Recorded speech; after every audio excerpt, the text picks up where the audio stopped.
that as and when we assume the powers we will remove this 370 and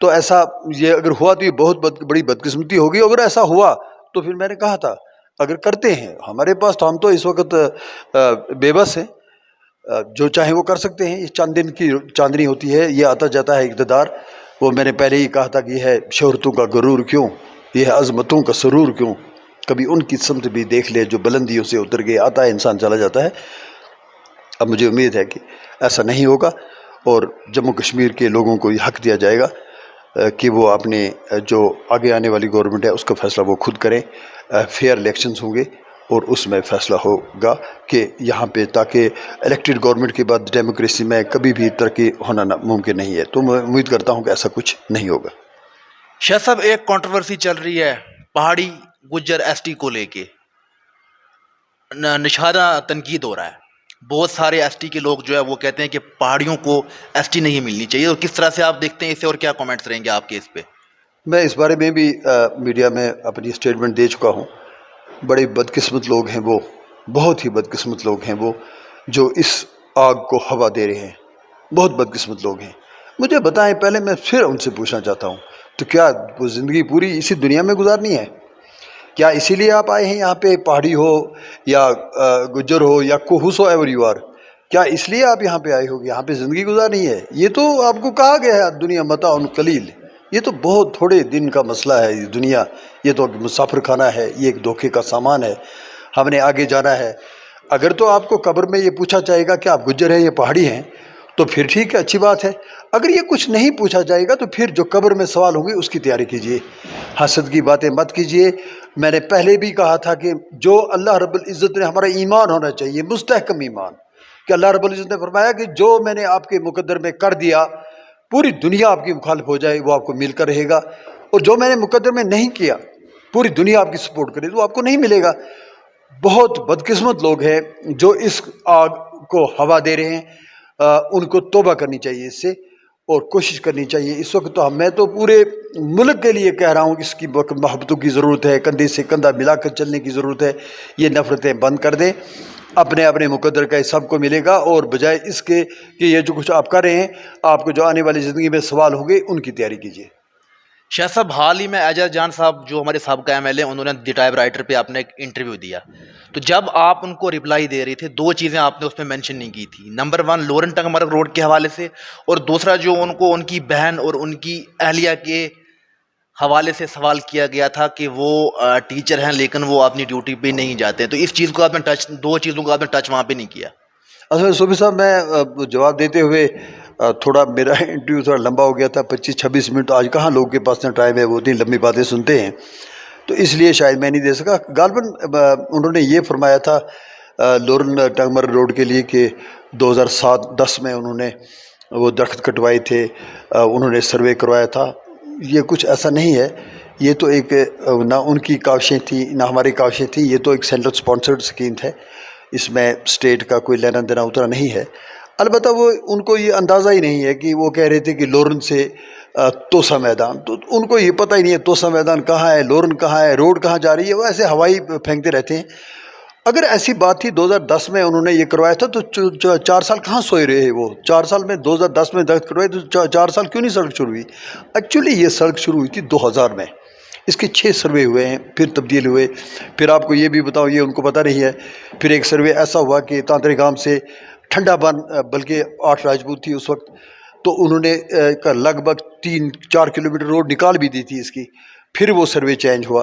تو یہ انہیں fix تھا 20 سال سے, یہ کام نہیں ہو رہا تھا 20 سال سے, بس سروے کرنا پھر چھوڑ دینا پھر سروے کرنا.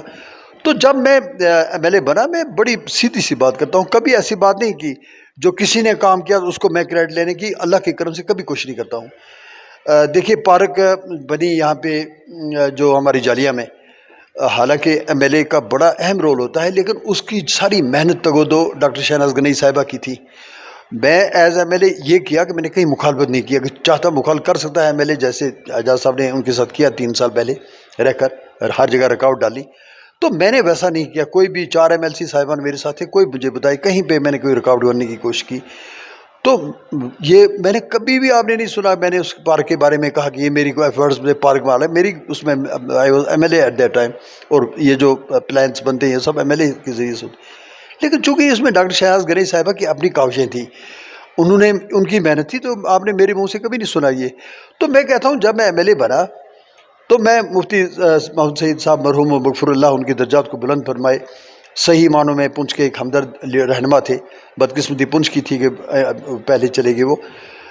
تو انہوں نے مجھے یہ کہا تھا کہ آپ مجھے کوئی دو چیزیں بتائیں جس کو میں پریارٹی پہ پنچ کے لیے کرنا چاہتا ہوں. تو میں نے اس وقت ان سے کہا تھا کہ سر ایک پچھلے 20 سال سے ایک روڈ نکل رہی ہے لیکن بس کرتے ہیں چھوڑ دیتے ہیں، وہ ہے لورن سے ٹنگ مرگ روڈ. کبھی اریزال کی طرف گھما دیتے ہیں، کبھی ٹنگ مرگ کی طرف گھما دیتے ہیں. تو اس میں اگر آپ مہربانی کریں تو وہ بگو روڈ سے آسان روڈ ہو جائے گی، 36 کلومیٹر دور ہے. دوسرا میں نے ان سے کہا تھا کہ توسا میدان سے لورن تک یہ جو کیبل کار ہے گنڈولا پروجیکٹ ہے، اگر اس کو آپ پہلگام کی طرح ہمیں بھی دے دیں یا گلمرگ کی طرح، تو جسٹ 1.5 کلومیٹر ہے لورن سے توسا میدان. اگر یہ ہو جائے تو ایک بوسٹ ہو جائے گا، ایک انقلاب آ جائے گا رجوری پنچ میں ٹورزم کے تعلق سے. تو دونوں کا انہوں نے مجھے وعدہ کیا تھا. اب انہوں نے ٹیک اپ کیا سینٹر کے ساتھ، پھر ان کے ساتھ جب فائنلائز ہوا پھر جا کر یہ سب سے ٹنگ مرگ کے لیے روڈ نکالا شروع کی. یہ میں نے کہا دس واز مائی ایفرٹ کہ ہم نے چیف منسٹر صاحب کو وہاں لائے، دنیا دیکھ رہی تھی. تو اس کے بعد ایک اور میں نے پروجیکٹ کیا تھا، یہ جو سولر پلانٹ ہے. تو آپ دیکھ رہے ہیں یہ جو ہمارے لیڈر ہیں بیچارے، جن کے جو کبھی ڈنگوں سے پل سے پلیوں سے باہر نہیں نکل سکے، اسی میں گھومتے رہے، بس دیکھتے رہے کہ کہاں پر کوئی پیسہ ملنا ہے تو اس کی بات کی جائے. تو انہیں مجھے مذاق شروع کر دیا کہ سولر پلانٹ کہا ہے جی، گنڈولا کہا ہے. تو ان کو میں کہنا چاہتا ہوں اگر شاہ تانترے کے جذبے سچے ہوئے، اگر ان میں خلوص ہوا تو اللہ رب العزت اس کی محنت کو ضائع نہیں کر فرمائے گا. انشاءاللہ وہ دیکھیں گے سولر پلانٹ بھی لگے گا اور روڈ بھی نکلے گی، اور اس کے بعد یہ جو گنڈولا پروجیکٹ ہے یہ بھی ہوگا، ٹورزم بوسٹ ہوگا انشاءاللہ. آنے والے دنوں میں انشاءاللہ سب ٹھیک ہو جائے گا، وہ دیکھ لیں گے. ہم نے اس کو ٹیک اپ کیا ہے اور کر بھی رہے ہیں، انشاءاللہ ہو جائے گا، یہ سارا کچھ ہو جائے گا. ایک ویژن لے کر ہم چلے تھے. تو میں نے ان کو یہی کہا تھا کہ انہوں نے چونکہ میرے اس پر کچھ الزامات لگائے تھے تو جواب دینے کا حق میں رکھتا ہوں، تو میں نے اس میں ان سے بات کی تھی. تو ان سے یہ بھی بات کی تھی کہ جب چاہیں جہاں چاہیں بیٹھ سکتے ہیں وہ. میں نے چونکہ 3 سال پہلے ان کو یہ چیلنج دے رکھا ہے، کسی پرنٹ میڈیا پہ آئیں، الیکٹرانک میڈیا پہ آئیں، تو میں اگر یہ ثابت نہ کر دوں اللہ رب العزت کے کرم سے کہ 2 سال میں ہمارے اس کارواں کے 2 سالہ دور میں جو کام پنچ میں حلقہ انتخاب میں ہوئے وہ پچھلے 20 سال میں نہیں ہوئے، اگر یہ ثابت نہ کروں تو سیاست کو چھوڑ دوں گا. کوئی پیسے کا پجاری نہیں ہوں، زندگی گزار رہا ہوں اور میں اس سے باخبر ہوں کہ ہم آپ زندگی کے آخری سٹیج پہ چل رہے ہیں، ہم نے اس دنیا کو چھوڑ دینا ہے.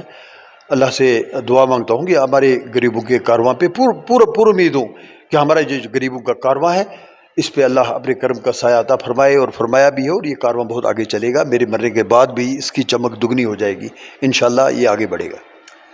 اس کو نہیں نا آپ نے ٹچ کیا ہے شاہ صاحب، جو ان کے وہ ان کی جو اہلیہ پہ اور ان کی بہن پہ الزامات لگائے جا رہے تھے، اس کا جواب بھی آپ نے دیا. اس کے لیے افتخار صاحب معذرت خواہ، مجھے وہ ذہن سے نکل گئی بات. تو جو ان سے سوال کیا گیا تھا ان کی اہلیہ محترمہ کے بارے میں نے تو ایک بات کی تھی کہ جب گگڑیاں صاحب جہاں کے لوگوں کے ساتھ سب سے زیادہ دھوکہ انہوں نے کیا ہے، چونکہ وہاں جتنی سرکاری نوکریاں تھیں تو ان کو اپنے دور دور سے رشتہ دار لائے، ان میں بانٹ دیا. تو اب وہاں پر صرف گگڑیاں صاحب جہاں کے لوگوں کے لیے پورٹرز رکھے ہیں. جی ابھی میں سی او صاحب سے بات کرتا ہوں، آپ کو بھی پورٹر لگاؤں گا، آپ کو بھی. تو ان کے ساتھ بڑا ظلم ہوا، ناانصافی ہوئی. تو اب یہ پیسے کے اتنے پجاری ہیں، بھوکے ہیں کہ انہوں نے اپنی اہلیہ محترمہ کو بھی وہاں ٹیچر لگایا. تو میں کہتا ہوں آپ کو افتخار صاحب کہ ان کو اہلیہ کو، وہ ہماری ایک عزیزہ ہیں، تو ان کو اگر آپ منڈی پول پہ چھوڑ دیں یا ان کو گلی میدان میں کہہ دیں جائیں جی آپ سکول میں، تو ان کو پتہ نہیں ہے سکول مشرق میں ہے کہ مغرب میں ہے، کبھی گئی نہیں ہے، جوائننگ تک نہیں کی. اب وہاں کے لوگ ہیں یس مین ہیں، جب کوئی زیڈ ای او بیچارہ جائے گا تو ان سے پوچھتے آگے. دیکھیے زیڈ ای او سی او کی بات میں کہوں آپ کو، کوئی غریب ٹیچر اگر 1 گھنٹے لیٹ رہے گا نا تو اس پر وہ ایکسپلینیشن، سیلی بند، آپ کہاں رہے کیا رہے، تو نہیں، ان کی ہمت نہیں کبھی پڑی ایڈمنسٹریشن ہماری کی ان کو پوچھنے کی کہ 15 سال سے ایک ہماری ایک بیٹی جو ہے وہ جموں میں بیٹھ کر کلب میں جانے والی، تو وہ سیلری کھا رہی ہے اور کبھی سکول کا پتہ ہی نہیں ہے سکول کہاں پہ ہے. تو بہرحال یہ ان کے کام میں تو پوری کوشش کی تھی کہ میں اس بارے میں بات نہ کروں. آج بھی بڑی ہمدردی سے اعجاز صاحب سے کہنا چاہتا ہوں کہ دیکھیے دنیا بڑی عارضی ہے، کیوں لوگوں کا حق کھا رہے ہو؟ اگر آپ کو اللہ نے کافی دیا ہے، آپ نے پہلے بھی کئی بار کہا کہ میں جموں میں 4-5 لاکھ روپے کماتا ہوں ماہانہ، تو چھوڑ دو یہ نوکری، اپنی اہلیہ محترمہ کو ریزائن کروا دو. کسی غریب کی بچی لگے گی جو روزانہ سکول بھی جائے گی اور آپ کو بھی اللہ نوازے گا اور حرام کھانے سے آپ بھی بچ جائیں گے، آپ کی اولاد آگے ٹھیک آئے گی. تو یہ ایک سنسیئر مشورہ ہے. آگے مانا نہ مانا یہ ان کی اپنی بات ہے, تو میں تو ایک مشورہ ہی دے سکتا ہوں. چلیے شاہ صاحب بہت بہت شکریہ وقت دینے کے لیے. شکریہ افتخار صاحب, اللہ آپ کو سلامت رکھے, اللہ آپ کو اور ہمت دے. جو آپ کے اندر جذبہ ہے, تو میں بڑا کسی کو تو بڑا خوش بھی ہو جاتا ہوں کہ ہمارے نوجوانوں میں جذبہ آ رہا ہے. جو اس ایک سال میں آپ نے محنت کی ہے, تو میں اللہ سے دعا کرتا ہوں اللہ آپ کو اس میدان میں اور بلندیاں عطا فرمائے. وہ علامہ اقبال نے فرمایا تھا کہ یقین محکم عمل پہ ہم محبت فاتح عالم جہاد زندگانی میں یہ مردوں کی شمشیریں. یہ دو تین چیزیں پکڑ لیں, اللہ آپ کو ضرور کامیاب کرے گا. شکریہ. ناظرین محترم, یہ تھے ہمارے ساتھ سابق MLA پونچھ جناب شاہ محمود تانترے صاحب. آپ دیکھتے رہیں عوام کی آواز. دیجیے اپنے میزبان افتخار صوفی کو اجازت. اللہ حافظ.